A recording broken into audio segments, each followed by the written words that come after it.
Hai kalian siswa SMK kelas 12. Kita belajar matematika di bab pertama itu ada peluang kejadian. Nah, di sini ada peluang saja. Yang pertama akan dijelaskan tentang kaidah pecahan dan yang kedua akan dijelaskan pengisian tempat yang tersedia atau kosong. Sebelum saya ke materi kedua ini, saya akan bahas dulu apa itu peluang. Nah, peluang adalah apa ya? Apa itu peluang? Peluang misalkan seperti ini. Si A akan melamar ke 3 perusahaan. Di sini ada perusahaan satu, ada perusahaan kedua, dan ada perusahaan ketiga. Si A boleh melamar ke 3 perusahaan tersebut. Bisa ke 1, kedua, ketiga. Ada nggak peluang untuk terjadi 3 perusahaan? Jawabannya pasti ada ya. Bisa di perusahaan A, bisa di perusahaan satu, bisa di perusahaan kedua, atau bisa di perusahaan ketiga. Tergantung manajemen perusahaan yang akan menerimanya. Nah, jadi peluang itu adalah kesempatan. Nah, di sini di bab peluang akan berbicara dengan kaidah pencacahan. Apa yang disebut dengan kaidah pencacahan dan apa itu pengisian tempat yang pertama ada kaidah pencacahan adalah kaidah yang menentukan atau menghitung berapa banyak cara yang terjadi dari satu peristiwa. Nah, kaidah pencacahan tersebut dibagi 3 lembaga atau 3 bahasan. Yang pertama ada pengisian tempat yang tersedia, yang kedua ada kombinasi, dan yang ketiga ada kombinasi. Nah, ini adalah rumus untuk filling stock atau penyediaan tempat kosong atau tersedia. Dan di sini ada K sama dengan K1 dikalikan dengan K2 dikalikan dengan K3 dikalikan titik dikalikan KM. Maksudnya ini tak hingga ya, sampai berapapun bisa. Bisa contoh di sini ada ya, ada 2 celana berwarna hitam dan biru, serta ada 4 baju masing-masing berwarna kuning, merah, ungu, dan biru. Berapa pasangan yang dapat dipasangkan? Nah, yang kedua, dari kota Semarang menuju Bandung ada 2 jalan. Dari kota Bandung menuju Jakarta ada 3 jalan. Berapa jalan yang dapat dilewati ketika akan melakukan perjalanan dari Semarang menuju Jakarta melalui Bandung? Nah, bagaimana caranya? Kalian sini. Yang pertama itu nomor 1 diketahui K1 sama dengan berapa? Nah, K1 adalah ini 2 ya, berarti 2. K2 itu sama dengan gimana? Nah, ini K2. K2 adalah 4. Maka K sama dengan K1 dikalikan dengan K2. Hasilnya adalah 2 dikalikan 4 sama dengan 8. Nah, pembuktiannya dari filling stock ini harus ada pembuktian. Bagaimana cara pembuktiannya? Kita buat tabelnya. Di sini misalkan celana, sini baju.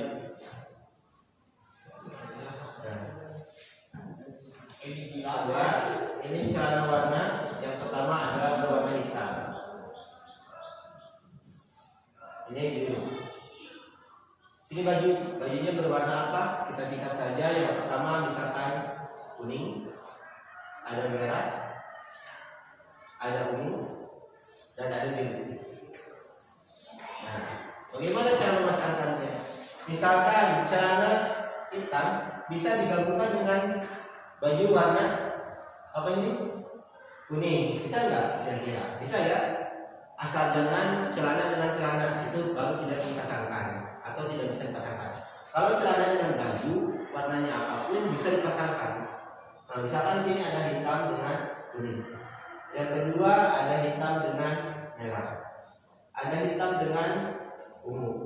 Ada hitam dengan biru. Yang kedua, celana yang kedua adalah warna biru bisa dipasangkan dengan baju warna kuning.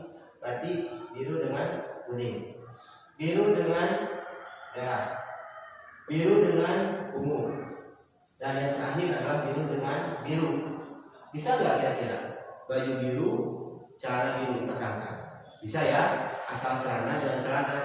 Asalkan baju dengan celana, bukan baju dengan baju atau celana dengan celana. Nah, kita hitung jumlahnya, ini ada berapa? 1, 2, 3, 4, 5, 6, 7, 8. Sesuai ya. Jadi jawabannya ada 8. Seperti ini.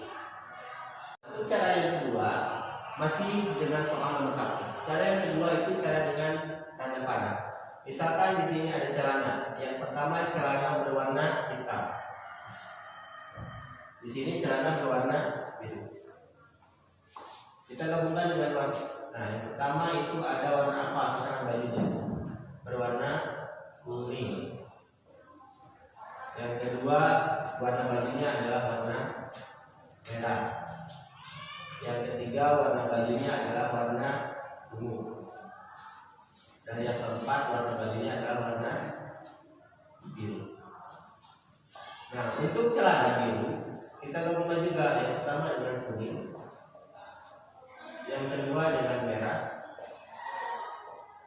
ketiga dengan ungu, dan keempat dengan biru. Ini kita hitung 1, 2, 3, 4, 5, 6, 7, 8. Pembuktiannya adalah 8 pasangan. Oke, ngerti? Next, ini ada soal nomor 2. Soal kedua, dari kota Semarang menuju Bandung ada 2 jalan. Dari kota Bandung menuju Jakarta ada 3 jalan. Berapa jalan yang dapat dilalui ketika kita akan bepergian dari Semarang menuju Jakarta tapi melewati Bandung? Bagaimana caranya? Rumusnya sama. K sama dengan K1 dikalikan dengan K2. Di mana K1 itu jalan pertama. Jalan pertama itu ada berapa jalan? Nah, sini lihat. Dari kota Bandung menuju Jakarta ada 3 jalan. Sorry, dari kota Semarang menuju Bandung ada 2 jalan. Jadi K yang pertama itu 2. K yang kedua ada 3 jalan. Sama dengan 3. Maka K sama dengan K1 dikalikan K2. Sama dengan 2 dikalikan 3. Hasilnya adalah 6. Dari mana 6? Pembuktian seperti apa? Tapi secara logika, dari kota Semarang menuju Bandung 2 jalan. Nah, di sini dari Bandung menuju Jakarta ada 3 jalan. Logika kita pasti bermainnya 2 ditambah 3 saja. 2 ditambah 3 sama dengan 5 jalan. Benar nggak? Coba dipikir. Dari Bandung ada 2 jalan. Ke Jakarta ada 3 jalan. Logikanya adalah 5 jalan. Tapi menurut rumus ada 6 jalan. Nah, yang harus ditentukan adalah secara pembuktiannya. Yang pertama kita jabarkan. Misal di sini Semarang.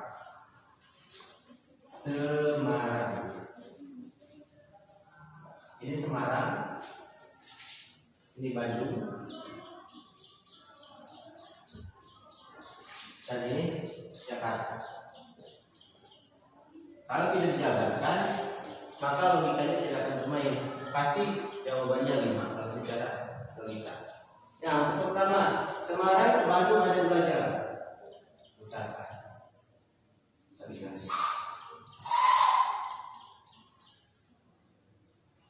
ini jalan pertama, ini jalan kedua.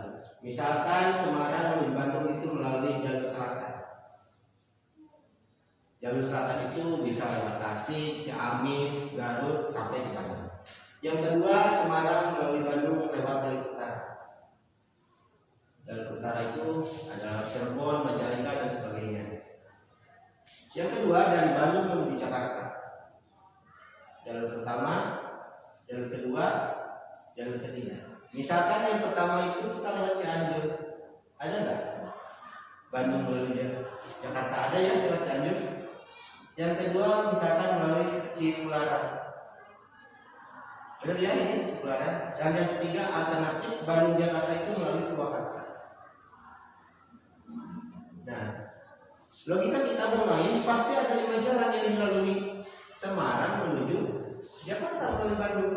1, 2, 3, 4, 5 karena jalannya pun terlihat 2 jalan dan 3 jalan. Dari pembuktian kita akan menemukan 1 jalan yang tidak dapat diketahui. Yang pertama ya lewat selatan, yang kedua lewat utara, ketiga Cianjur, 4 Cipularang dan 5 Purwakarta. Di mana 1 jalannya yang tersebut? Ada yang bisa menebak? Nah, jawabannya pasti melalui Bandung. Jalan ke-6 adalah Jalan Bandung. Kita tidak terbangun dari Semarang menuju Cianjur atau menuju Jakarta, pasti melewati Bandung dulu. Logikanya seperti itu.